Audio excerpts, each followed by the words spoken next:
The Mike Hosking Breakfast, 6 to 9 weekdays on Newstalk ZB. G'day there. 2 hardcore reality checks this week as a result of the arrival of Trump and the Trump sequel.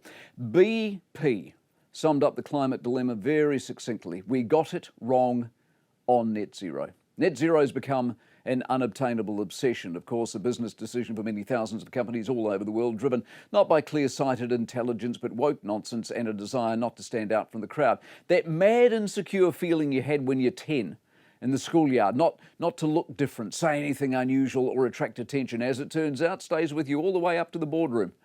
Got sucked into believing that spending billions, cutting jobs, foregoing growth would somehow lead to saving the planet.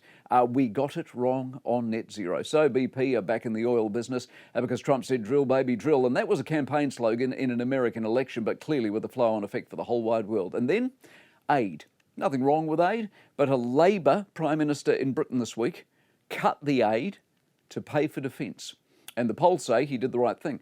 66% of Britain think they spend too much on aid. And when they hear a transportation system for refugees in Eastern Europe uses a Porsche dealer and they're paying for it, who can blame them? Our aid in the Pacific until recently remained largely unaudited. Now, the idea of helping the helpless is worthy, of course, but the reason it never ends is because aid becomes an industry and the helpless rarely get actual help. UNRWA is a UN aid agency. Have a look at their record and see how keen you are to keep giving.